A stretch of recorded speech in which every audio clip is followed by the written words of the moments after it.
We continue the Varieties of Religious Experience, studying human nature by William James, with further on in lectures 14 and 15, I guess we'll call this 15, the value of saintliness. We have to pass a similar judgment on the whole notion of saintship based on merits. Any God who on the one hand can care to keep a pedantically minute account of individual shortcomings, and on the other can feel such partialities and load particular creatures with such insipid marks of favor, is too small-minded a God for our credence. Well, people being given the opportunity that they're the best suited for is, maybe it's we that are too small-minded to understand that.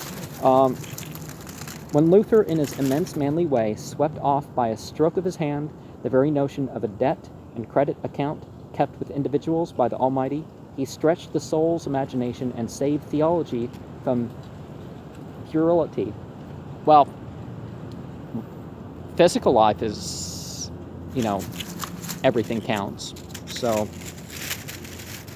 much for mere devotion, divorced from the intellectual conceptions which might guide it towards bearing useful human fruit.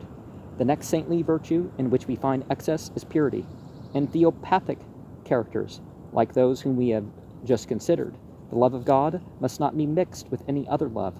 Father and mother, sisters, brothers, and friends are felt as interfering distractions for sensitiveness and narrowness when they occur together.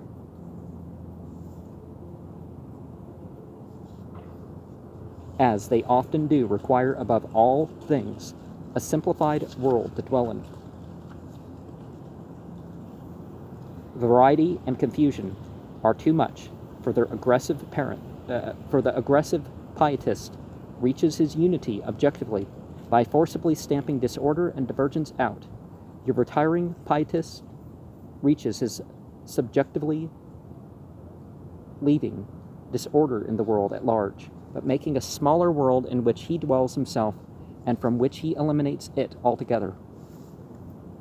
Yeah, I don't think that's quite true, but thus alongside of the church militant, with its prisons, dragonnades, and inquisition methods. See, again, that doesn't have to be part of the pietist thing. We have the church fugiant, as one might call it, with its hermitages, monasteries, and sectarian organizations, both churches pursuing the same object, to unify the life and simplify the spectacle presented to the soul. On this subject, William James refers to the work of M. Moricier, Les Maladies du Sentiment Religio, Paris, 1901, who makes stronger unification in the mainspring of the whole religious life, but all strongly ideal interests, religious or irreligious, unify the mind and tend to subordinate everything to themselves. One would infer from M. Moricier's pages that this formal condition was particularly characteristic of religion, and that one might, in comparison, almost neglect material content in studying the latter. I trust that the present work will convince the reader that religion has plenty of material content which is characteristic, and which is more important by far than any general psychological form. In spite of this criticism, I find M. Moricier's book highly instructive. A mind extremely sensitive to inner discords will drop one external relation after another as interfering with the absorption of consciousness in spiritual things. Amusements must go first, then conventional society, then business, then family duties, until at last seclusion, with a subdivision of the day into hours for stated religious acts, is the one thing that can be borne. The lives of saints are a history of successive renunciations, of complication, one form of contact with the outer life being dropped after another, to save the purity of inner tone. For example, at the first beginning of the servitor's, Suso's, interior life, after he had purified his soul properly by confession, he marked out for himself in thought 3 circles, within which he shut himself up, as in a spiritual entrenchment. The first circle was his cell, his chapel, and the choir. When he was within this circle, he seemed to himself in complete security. The second circle was the whole monastery as far as the outer gate. The third and outermost circle was the gate itself. And here it was necessary for him to stand well upon his guard. When he went outside these circles, it seemed to him that he was in the plight of some wild animal which is outside its hole, surrounded by the hunt, and therefore in need of all its cunning and watchfulness. The Life of the Blessed Henry Suso, by himself, translated by Knox in London, 1865, page 168. Is it not better, a young sister asks her superior, that I should not speak at all during the hour of recreation, so as not to run the risk by speaking of falling into some sin of which I might not be conscious? If the life remains a social one at all, those who take part in it must follow one identical rule. Embosomed in this monotony, the zealot for purity feels clean and free once more. The minuteness of uniformity maintained in certain sectarian communities, whether monastic or not, is something almost inconceivable to a man of the world. Costume, phraseology, hours, and habits are absolutely stereotyped, and there is no doubt that some persons are so made as to find in this stability an incomparable kind of mental rest. We have no time to multiply examples, so I will let the case of Saint Louis of Gonzaga serve as a type of excess and purification. I think you will agree that this youth carried the elimination of the external and discordant to a point which we cannot unreservedly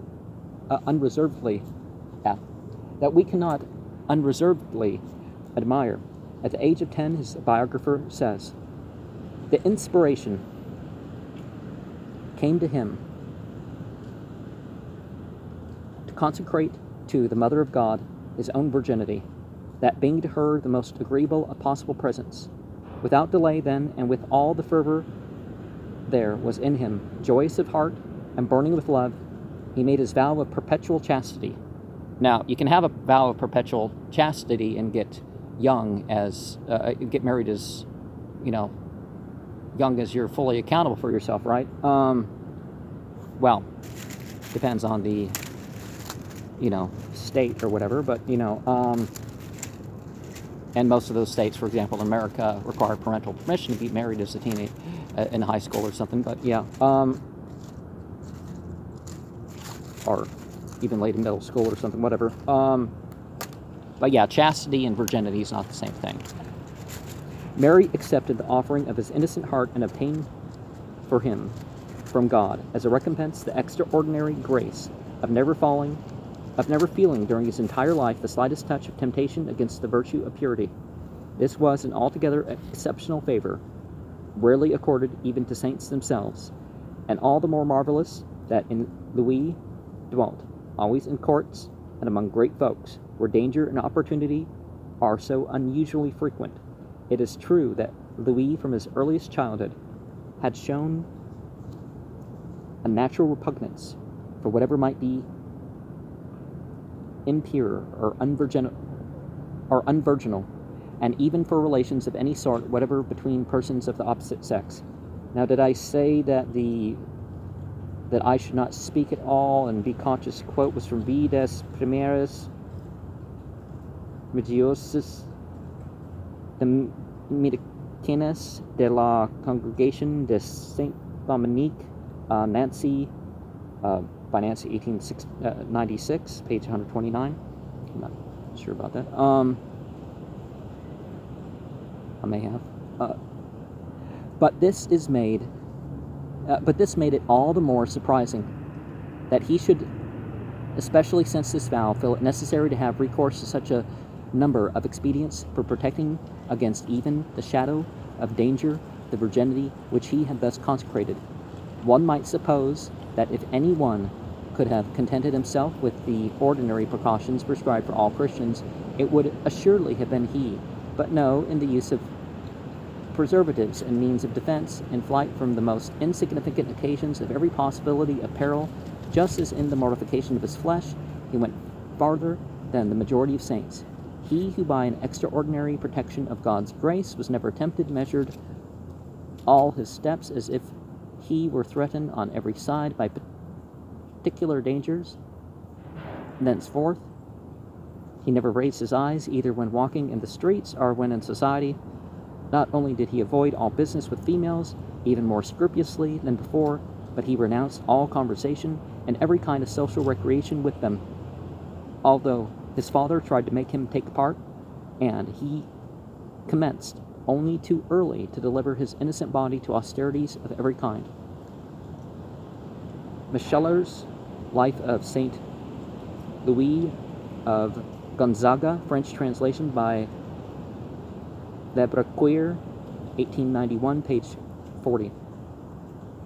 At the age of 12, we read of this young man that if by chance his mother sent one of her maids of honor to him with a message, he never allowed her to come in, but listened to her through the barely opened door and dismissed her immediately. He did not like to be alone with his own mother, whether at table or in conversation, and when the rest of the company withdrew, he sought also a pretext for retiring. Several great ladies and relatives of his he avoided learning to know even by sight, and he made a sort of treaty with his father, engaging promptly and readily to accede to all his wishes if he might only be excused from all visits to ladies. 91. And same source at page 71. Yeah, it's people with these, incestuous sorts of things that have come up with this idea that contacting with, interaction with your same-sex parent or same-sex family member or whatever, they don't. People tend not to make that accusation, but if it's the different one, no, there's got to be more to it. But yeah, some people have problems, and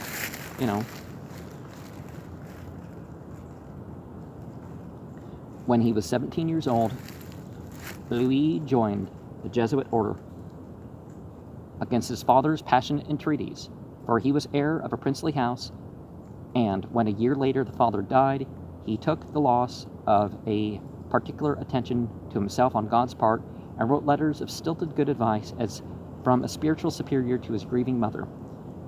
There's psychological theories that I think aren't absolutely not really the common thing. It's common, but far from the usual thing.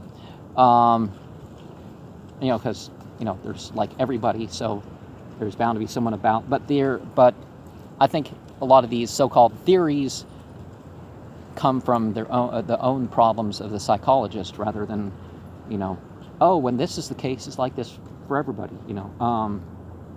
But anyways, in his boyish notebook, he praises the monastic life for its freedom from sin and from the imperishable treasures which it enables us to store up of merit in God's eyes, which makes of him our debtor for all eternity. Cited page 62. He soon became so good a monk that if anyone asked him the number of his brothers and sisters, he had to reflect and count them over before replying. A father asked him one day if he were never troubled by the thought of his family, to which I never think of them except when praying for them, was his only answer. Never was he seen to hold in his hand a flower or anything perfumed that he might take pleasure in it.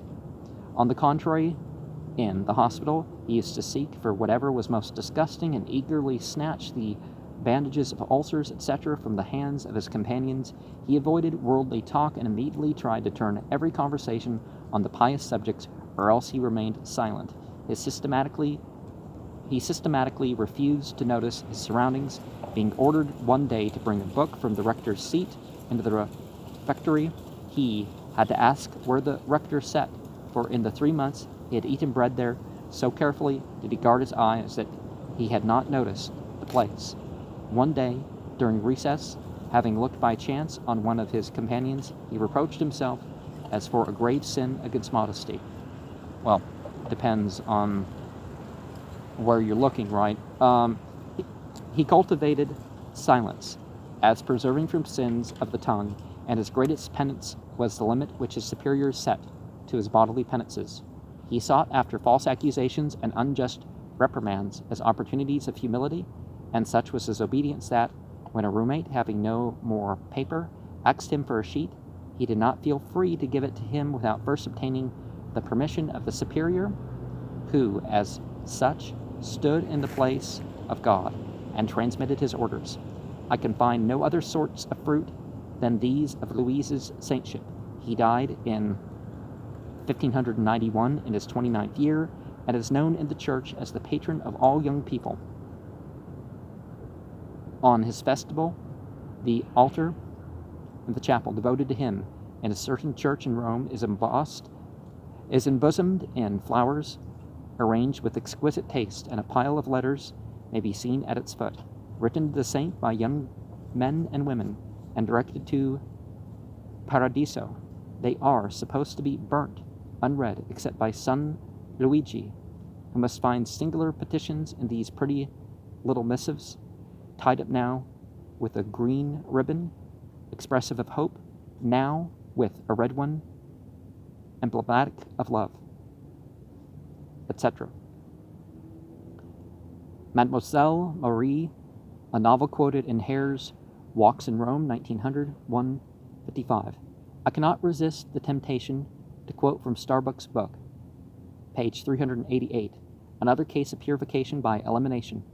It runs as follows. The signs of abnormality which sanctified persons show are of frequent occurrence. They get out of tune with other people. Often they will have nothing to do with churches, which they regard as worldly. They become hypercritical towards others. They grow careless of their social, political, and financial obligations. As an instance of this type, it may be mentioned a woman of 68, of whom the writer made a special study. She had been a member of one of the most active and progressive churches in a busy part of a large city. Her pastor described her as having reached the censorious stage. She had grown more and more out of sympathy with the church. Her connection with it finally consisted simply in attendance at prayer meeting, at which her only message was that of reproof and condemnation of the others for living on a low plane. At last she withdrew from fellowship with any church. The writer found her living alone in a little room on the top story of a cheap boarding house, quite out of touch with all human relations, but apparently happy in the enjoyment of her own spiritual blessings. Her time was occupied in writing booklets on sanctification, page after page of dreamy rhapsody. She proved to be one of a small group of persons who claim that entire salvation involves 3 steps instead of 2. Not only must there be conversion and sanctification, but a third, which they call crucifixion or perfect redemption, and which seems to bear the same relation to sanctification that this bears to conversion. She relates how the Spirit had said to her, "Stop going to church. Stop going to holiness meetings. Go to your own room, and I will teach you." She professes to care nothing for colleges, or preachers, or churches, but only cares to listen to what God says to her. Her description of her experience seemed entirely consistent. She is happy and contented, and her life is entirely satisfactory to herself. While listening to her own story, one was tempted to forget that it was from the life of a person who could not live by it in conjunction with her fellows. One final judgment of the worth of such a life as this will depend largely on our conception of God and of the sort of conduct he is best pleased with in his creatures. The Catholicism of the 16th century paid little heed to social righteousness, and to leave the world to the devil whilst saving one's soul was then accounted no discreditable scheme. Today, rightly or wrongly, helpfulness in general human affairs is, in consequence of one of those secular mutations in moral sentiment of which I spoke, deemed an essential element of worth and character, and to be of some public or private use is also reckoned as a species of divine service. Other early Jesuits, especially the missionaries among them, the Xaviers, Brebeufs, Jacques, or Jogues, were objective minds and fought in their way for the world's welfare. So their lives today inspire us. But when the intellect, as in this Louis, is originally no larger than a pin's head, and cherishes ideas of God of corresponding smallness, the result, notwithstanding the heroism put forth, is on the whole repulsive. Purity we see in the object lesson is not the one thing needful, and it must be better that a life should contract many a dirt mark than forfeit usefulness in its efforts to remain unspotted.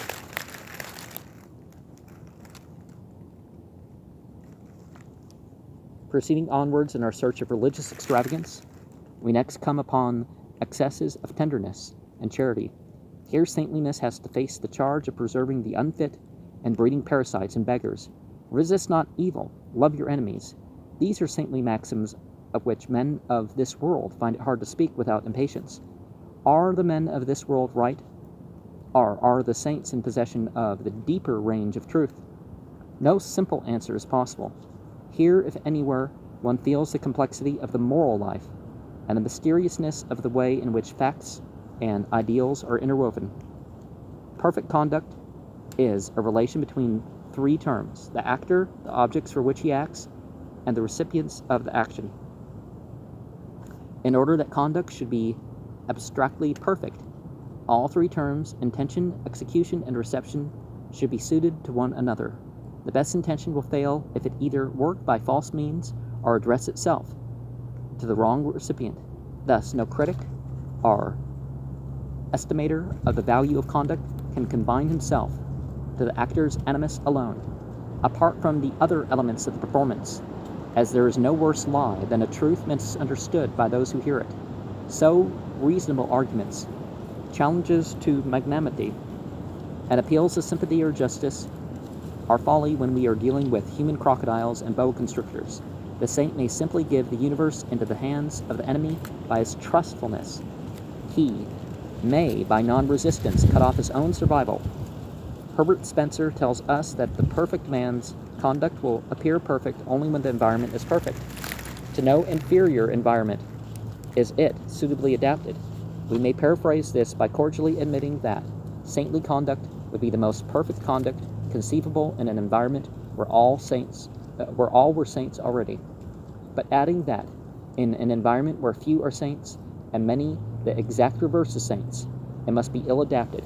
Well, if somebody is not doing their duty to creation, they're not religious, right? They can be churchy. They can certainly be spiritual, a monk or whatever. But religion requires what you do to the community. Now, do you have to join in wrongdoing with the community? Absolutely not. But we must frankly confess, in using our empirical common sense and ordinary practical prejudices, that in the world that actually is, the virtues of sympathy, charity, and non-resistance may be and often have been manifested in excess.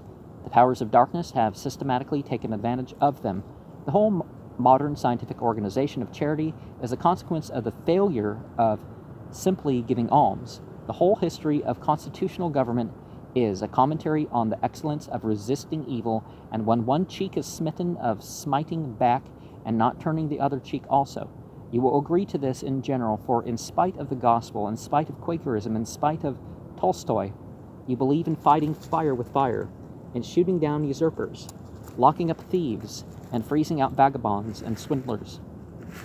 And yet you are sure, as I am sure, that were the world confined to these hard-headed, hard-hearted, and hard-fisted methods exclusively, were there no one prompt to help a brother first and find out afterwards whether he were worthy, no one willing to drown his private wrongs in pity for the wronger's person,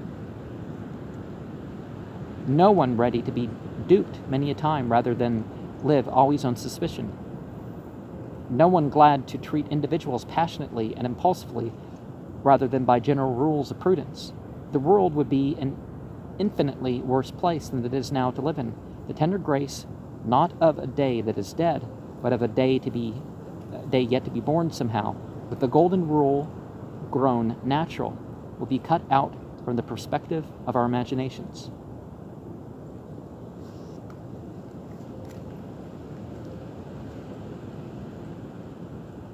Not sure that all of that is necessary, but definitely some of that's necessary in order to be otherwise right. The saints existing in this way may, with their extravagances of human tenderness, be prophetic. Nay, innumerable times they have proved themselves prophetic, treating those whom they met in spite of the past, in spite of all appearances, as worthy. They have stimulated them to be worthy, miraculously transformed them by their radiant example, and by the challenge of their expectation. From this point of view, we may admit the human charity which we find in all saints, and the great excess of it which we find in some saints, to be a genuinely creative social force, tending to make a real degree of virtue which it alone is ready to assume as possible. The saints are authors, actors, increasers of goodness. The potentialities of development in human souls are fathomable. So many who seemed irretrievably hardened to have in point of fact been softened, converted, regenerated in ways that amaze the subjects even more than they surprise the spectators, that we never can be sure in advance of any man that his salvation by the way of love is hopeless. We have no right to speak of human crocodiles and boa constrictors as of fixedly incurable beings. If someone hasn't died yet, there's some hope for repentance or something, right? We know that the complexities of personality, the smoldering emotional fires, and other facets of the character polyhedron, the resources of the subliminal region. St. Paul long ago made our ancestors familiar with the idea that every soul is virtually sacred. Since Christ died for us all without exception, St. Paul said, St. Paul was the one who came up, who first mentioned that as an idea. The Bible doesn't have Jesus say that he was going to die for anybody's sin or anything like that. But St. Paul said, we must despair of no one. This belief in the essential sacredness of everyone expresses itself today in all sorts of humane customs and reformatory institutions, and in a growing aversion to the death penalty and to brutality and punishment, which has increased, particularly the brutal crimes. Because, of course, if rape and murder and kitty diddlers are the only ones that are being executed, and traitors,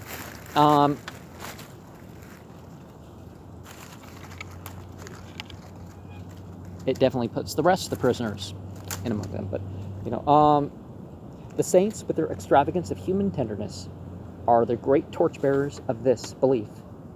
The tip of a wedge, the clears of the darkness, like single drops which sparkle in the sun as they are flung far ahead of the advancing edge of a wave crest or of a flood. They show the way and are forerunners.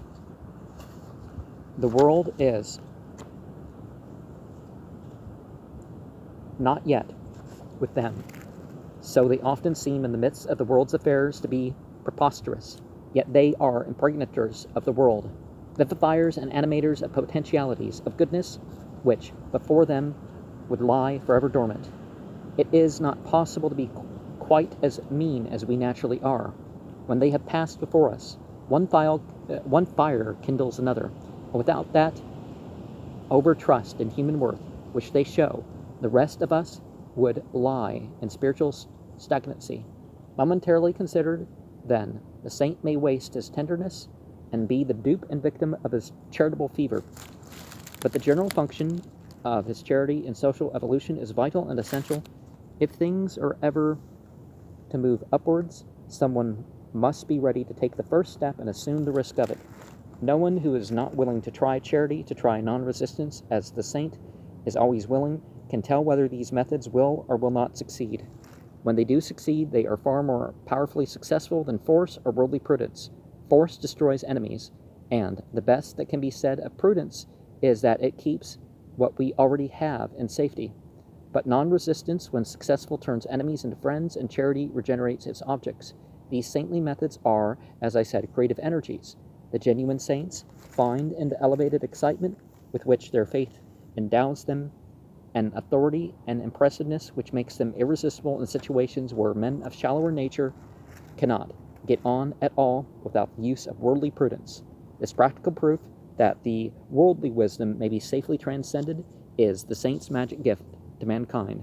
Not only does his vision of a better world console us for the generally prevailing prose and barrenness, but even on the whole we have to confess him ill-adapted. He makes some converts, and the environment gets better for his ministry. He is an effective firmament of goodness, a slow transmitter of the earthly into a more heavenly order.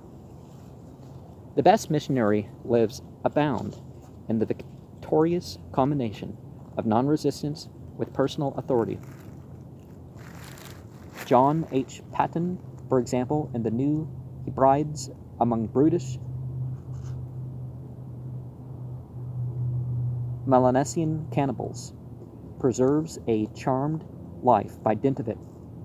When it comes to the point, no one ever dares actually to strike him. Native converts, inspired by him, showed analogous virtue.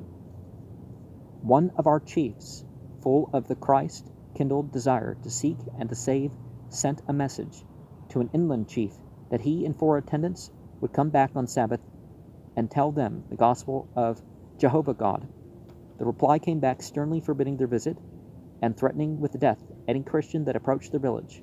Our chief sent in response a loving message telling them that Jehovah had taught the Christians to return good for evil, and that they would come unarmed to tell them the story of how the Son of God came into this world and died in order to bless and save his enemies. The heathen chief, well, if the Christians were if they were heathen, so were the Christians, so it doesn't make a difference. Sent back a stern and prompt reply once more: "If you come, you will be killed." On Sabbath morn, I presume they mean Sunday rather than the biblical Sabbath,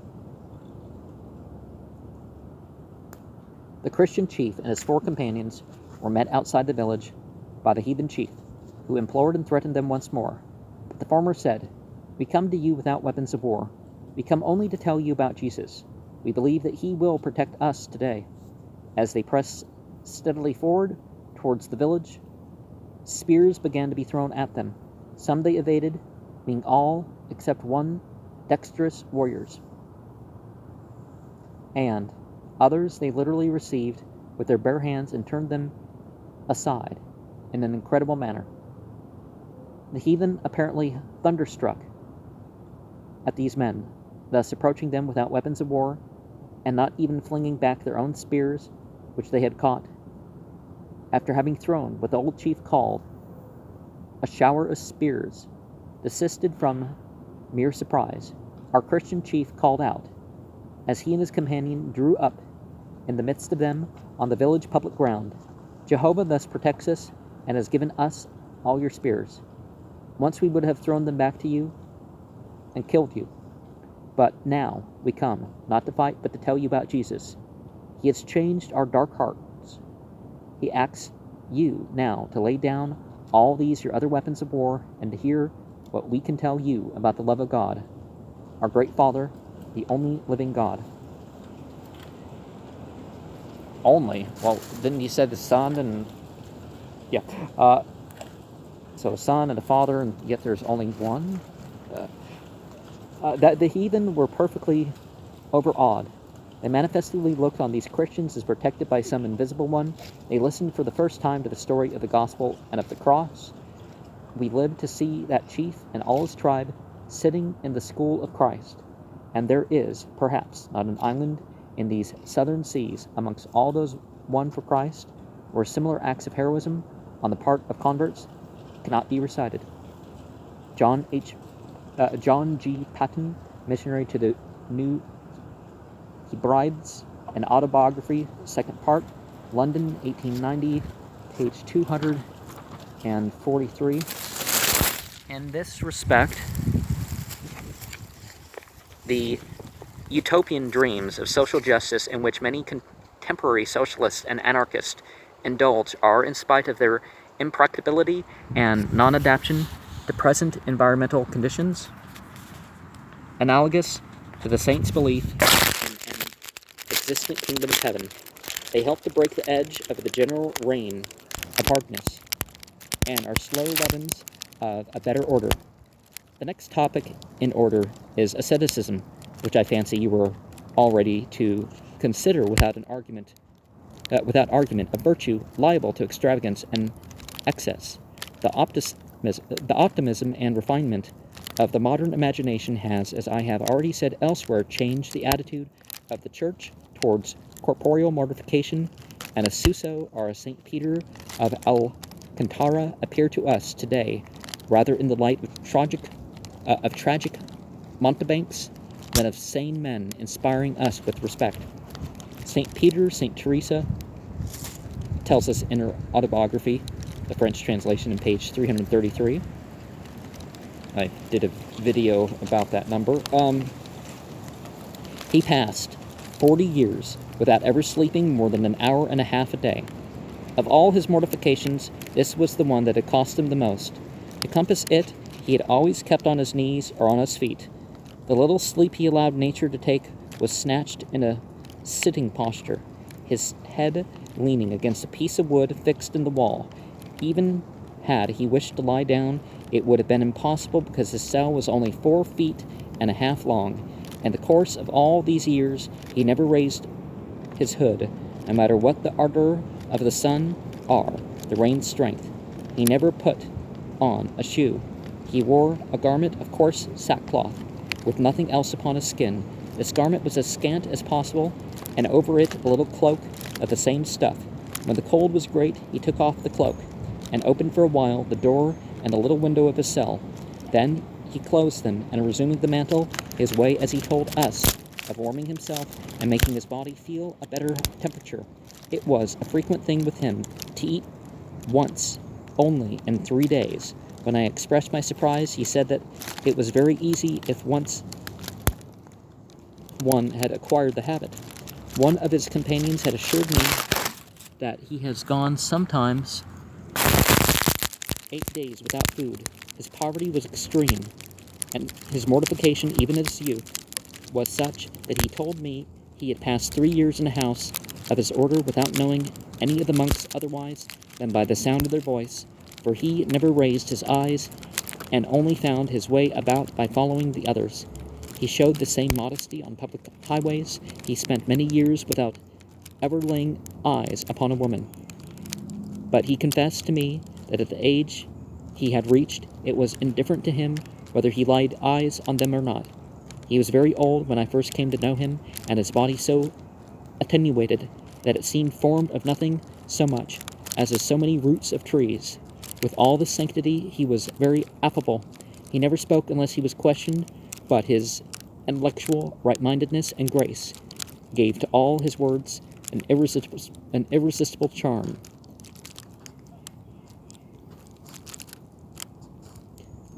If the inner dispositions are right, we ask, what need of all this torment, this violation of the outer nature?